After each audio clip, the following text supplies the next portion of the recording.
안녕하세요. 반갑습니다. 우리 이번 강의에서는 중국의 송나라에 대해서 살펴볼 건데요. 송나라는 당나라 이후에 등장하게 되었던 한족이 세운 국가죠. 특히 송나라는 군사적으로는 약했지만 문화적으로는 상당히 강한 면모를 보였는데요. 우리 이 시간에 어떻게 송나라가 건국이 되었고 어떤 모습을 보이게 되었는지 하나둘씩 강의를 통해서 확인해 보도록 할 거예요.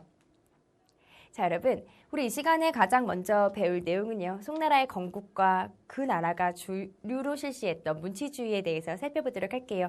일단 여러분들이 중국사를 공부하실 때 가장 어려운 이유는요. 전체적인 국가의 명칭의 흐름을 이해하지 못하기 때문이죠. 선생님하고 간단하게 정리해 본다면 중국은 춘추전국 시대 이후에 진나라가 통일하게 됐죠. 진 이후에 한 다음에는 위진남북조라는 분열 시기를 겪게 되고요. 이 위진남북조를 통일한 나라가 수나라, 수의 뒤를 이어서 당나라, 당이 멸망되고 송이라는 나라가 세워진답니다. 자, 그럼 정리해 볼게요. 일단 우리가 가장 먼저 송나라의 건국을 살펴볼 건데요. 송나라의 건국은 당나라가 멸망하고 나서 송이 건국이 되죠. 그래서 당 이후의 상황이다라고 기억해 주시면 되는데 당나라가 왜 멸망하게 되었나요? 당나라는 지방에서 성장하게 되는 무사 세력, 이걸 우리는 절도사라고 표현해 볼게요.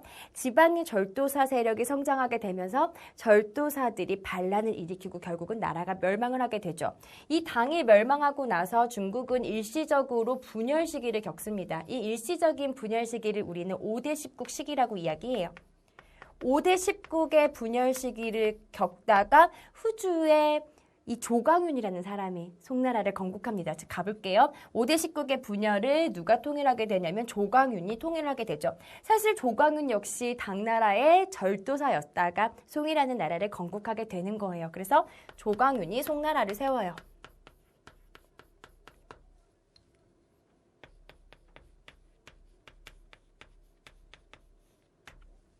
자, 우리가 두 번째로 살펴볼 내용은 송나라의 문치주의입니다. 앞서도 선생님이 이런 이야기를 했죠.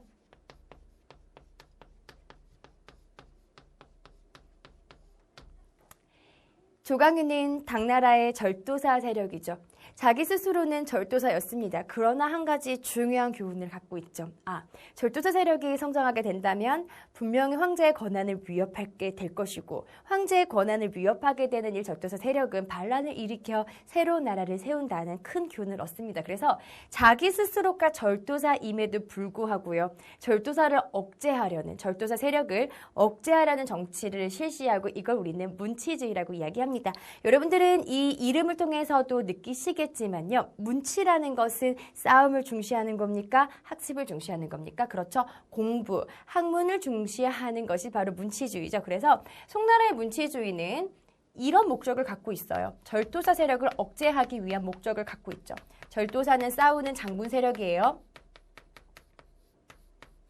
자, 절도사 세력을 억제함으로써 얻고자 하는 것은 무엇일까요? 그렇죠. 황제를 위협하는 요소를 줄이는 거예요. 황제권을 강화하기 위한 목적으로 이 문치주의가 실시가 되었답니다. 이해가 되시나요? 좋아요. 자, 그렇다면 문치주의는 어떤 내용들을 담고선 전개가 될까요? 하나씩 그 내용을 살펴볼게요. 가장 먼저 앞서도 말했지만 절도사 세력을 줄이는 것이 문치주의예요. 그러면 그 대신에 새롭게 황제에게 충성을 할 수 있는 세력들을 등용해야겠죠. 그래서 이 조광윤은 과거제도라는 관리 선발 제도를 굉장히 강화시켜요. 물론 과거제는 송나라 때 처음 만들어진 것은 아니랍니다. 과거제가 처음 실시가 된 것은 수나라 문제 때 실시가 되죠. 이때 당시만 해도 과거제가 그렇게 크게 자리를 잡거나 영향력을 미치지 못했어요. 수나라, 당나라 때의 과거제도는요. 관리를 선발하는 과정에서 약간의 비리도 존재할 수가 있었지만 이 송나라 때 과거제도는 마지막 3차에서 마지막 면접을 황제가 보게 됩니다. 그래서 황제가 직접 자신의 마음에 드는 관리를 선발할 수 있게끔 제도가 변경이 되게 되면서 신하가 되는 관리들은 임금에게, 황제에게 충성을 바칠 수밖에 없어요. 그 이유는 무엇이죠? 황제께서 나를 뽑아주셨기 때문이죠. 이렇게 과거제를 강화하면서 문치주의가 조금 더 강력하게 자리를 잡기 시작하고요. 이 결과 상당히 많은 관리들을 뽑게 됩니다. 관리의 수가 비대가 되죠. 관료제가 상당히 비대, 그 수가 많아지게 되는 결과를 얻게 돼요. 이해가 되세요? 좋아요. 그러나 한 가지 문제점이 발생하고 말았어요. 절도사 세력을 억제했다고요? 절도사는 군사 세력이거든요. 그러다 보니까 송나라의 군사력은 상당히 약화되었겠죠. 세 번째는 문치주의 결과 군사력이 너무나 약화돼요.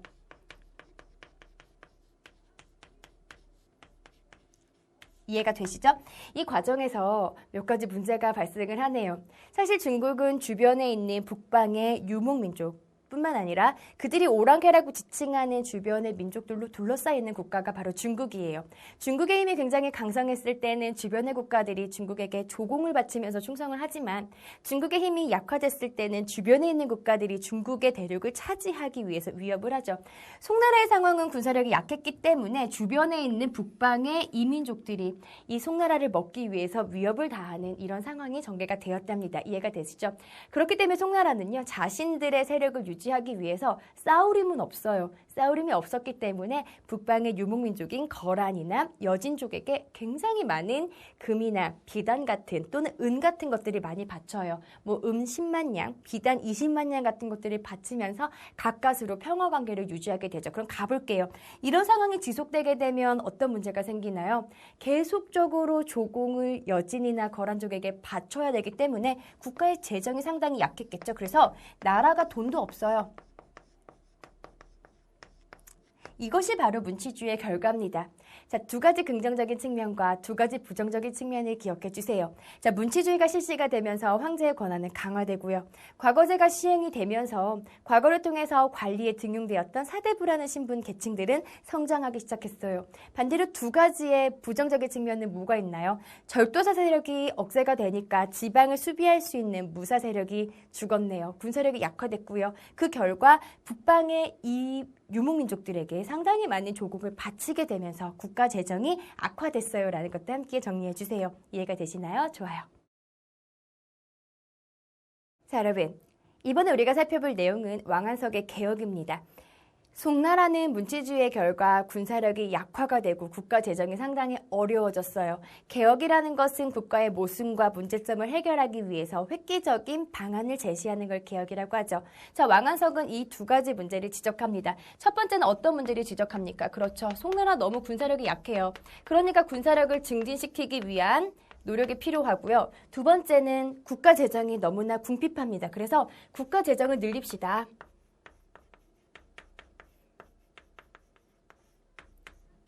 이 두 가지를 목표로 개혁을 실시합니다. 자, 그럼 여러분 조금만 생각해 볼게요.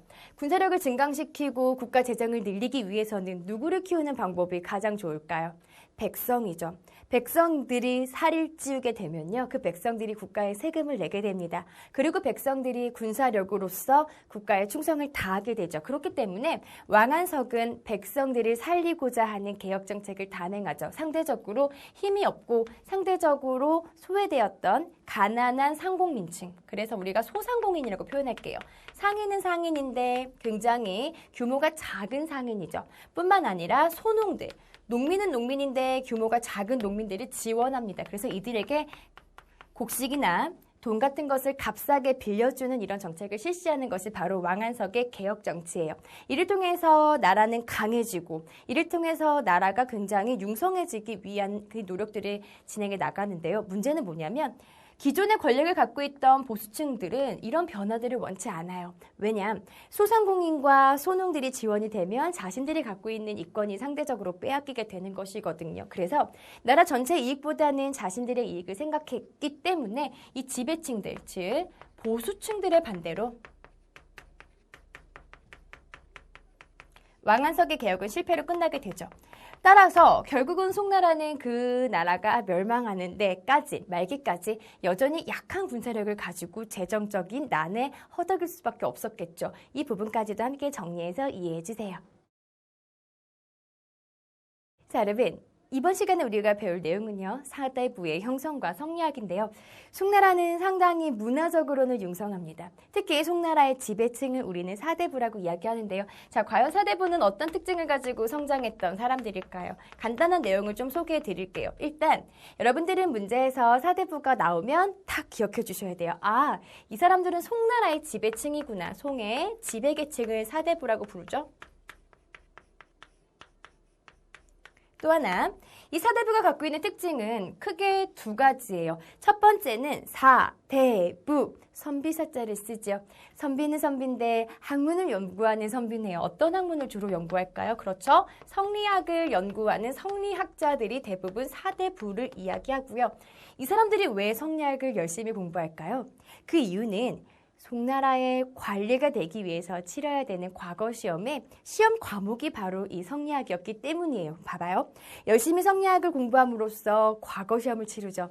과거 시험을 치름으로써 왕에게 충성을 다하는 관리가 되는 사람들이 바로 사대부입니다. 즉, 과거를 통해서 어디에 진출하는 사람들?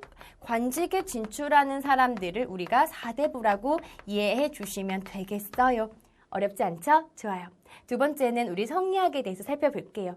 상당히 여러 곳에서 역사를 배우실 때 성리학이 언급이 되었을 겁니다. 그런데 이 성리학이라는 학문의 원조는 바로 중국이고요. 중국 중에서도 송나라가 바로 이 성리학을 처음 창시했던 원조죠. 그럼 송나라의 성리학 놓치지 말고 우리가 정리해 봐야겠죠?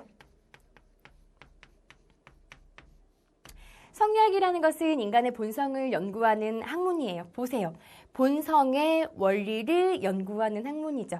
사실 중국의 유학은 공자 이후에 한나라 때 훈고학이라는 것이 자리를 잡았지만 사실 훈고학은 상당히 경전을 해석하는 측면만 가지고 있었기 때문에 신비스럽거나 재밌거나 하지 못했어요. 그래서 수나라 당나라를 거치게 되면서 이 훈고학은 크게 유행이 떨어지게 되었답니다. 인기가 크게 떨어지게 되었던 거예요. 이것에 대해서 심각성을 느끼는 송나라의 주인은요. 성리학이라고 하는 신유학을 창시하죠. 가볼게요. 성리학을 창시했던 인물은 송나라의 주입니다. 이 주의를 주씨 집안의 훌륭한 학자라고 이야기해서 주자라고도 표현해요. 같은 뜻이니까 여러분들은 주의하고 주자가 같은 말이구나라고 이해해 주시고요. 왜 우리 유학을 창시한 학자를 공자라고 하잖아요. 공자는 이름이 공자가 아니에요. 원래 이름은 공부거든요. 그런데 공씨 집안의 훌륭한 학자다 해서 공자 이렇게 붙여주는 거예요. 같은 맥락으로 주의도 주자라고 불리겠네요. 자, 그럼 가봅시다. 성리학이라는 거는 과연 어떤 학문일까요? 우주는 무엇으로 만들어졌고 인간의 본성은 무엇인지를 연구하는 학문이에요. 그래서 우주의 근본과 인간의 본성을 연구하는 학문이 바로 성리학이다라고 간단하게만 이해해 주세요. 여러분들이 중요하게 생각하셔야 하는 부분은요. 이 성리학이 바로 송나라 역사에 어떤 영향을 미쳤냐는 거예요. 일단 성리학에서는 모든 것을 다 상하로 나누는 이원론적인 세계관을 자랑하는 학문이랍니다. 상이 있으면 하가 있겠죠. 자, 그럼 가봅시다. 이 상에는 임금과 신하가 있죠. 임금과 신하 중에서 상의 계층은 누가 상일까요? 그렇죠. 임금이, 군이라고 표현해 볼게요. 상의 개념이겠죠. 그러면 하의 개념은 누구죠? 그렇죠. 신하죠. 신하가 바로 하의 개념이에요. 따라서 신하된 자는 임금된 자에게 무엇을 다해야 되나요? 충성을 다해야겠습니다. 성리학이 갖고 있는 가장 중요한 특징은요. 군을 굉장히 높은 가치로 올려놓기 때문에 임금에 대한 충성, 중국의 입장에서는 황제가 되겠죠. 황제에 대한 충성을 강화하기 때문에 황제 독재를 상당히 도와주게 되는 학문이 바로 이 성리학이 갖고 있는 특징이에요. 이해가 되세요? 좋아요. 또 하나 정리해 볼게요. 사람들 간의 사이에서도 백성들 사이에서도 신분이라는 게 존재합니다. 선비가 있으면 농민이 있을 거예요. 가볼게요. 지배층, 송나라의 지배층을 우리는 선비, 사대부라고 얘기했죠. 사대부가 있으면 그 밑에는 일반적인 백성이 있을 거예요. 백성. 자, 그럼 가볼게요. 백성과 사대부 중에서는 누가 상위의 계층인가요? 그렇죠. 사대부는 높은 사람, 백성은 낮은 사람이라는 이원론적인 이론을 전개해 나가면서요. 이해가 되시죠? 자, 사대부들이 권력을 갖게 되는 신분이 이루어지는 이 신분제에 상당히 영향을 주는 학문이 바로 성리학이에요. 그래서 조선에서도 이런 성리학의 영향을 크게 받는데요. 성리학의 영향을 받은 국가에서는 신분 질서가 엄격하게 유지가 되죠. 이 정도만 우리 간단하게 기억을 해주세요. 이해가 되시나요? 좋아요. 한 가지 포인트만 정리해 드릴게요. 이 성리학이 주는 궁극적인 영향은요. 송나라의 신분 체제를 강화시키는 데 영향을 주죠.